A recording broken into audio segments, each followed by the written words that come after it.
મહાકુંભમાં નાસભાગ બાદ અખાડાઓનું શાહી સ્નાન રદ કરવામાં આવ્યું છે।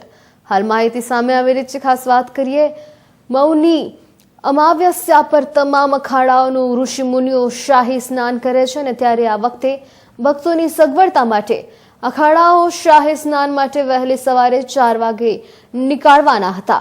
સ્નાન 5 વાગ્યા પહેલા શરૂ થવાનું હતું। અખાડા પરિષદ પ્રમુખ રવિન્દ્ર પુરીએ કહ્યું કે લોકોની ભીડને જોતા સ્નાન રદ કરવામાં આવ્યું છે। મહાકુંભમાં 16 લોકોના મોત નીપજ્યા હોવાના સમાચાર પણ હાલ સામે આવી રહ્યા છે। રવિન્દ્ર પુરીએ કહ્યું કે જો નાસભાગ મચી છે તો તેને જોતા આ મહત્વનો નિર્ણય કરાયો છે અને તેમાં આજે સ્નાન નહીં કરીએ। સમગ્ર મેળા વિસ્તારમાં કરોડો ભક્તો આવ્યા છે, ત્યારે આને ધ્યાને રાખીને દરેકને અપીલ કરવામાં આવી રહી છે કે આજનું સ્નાન રદ કરવામાં આવે। હવે આપણે આગામી વસંત પંચમીના દિવસે સ્નાન કરીશું તેવું પણ રવિન્દ્ર પુરીએ કહ્યું। વાત કરીએ ખાસ ગઈકાલે સાંજે મોટી ભારે ભીડ પણ જોવા મળી રહી હતી।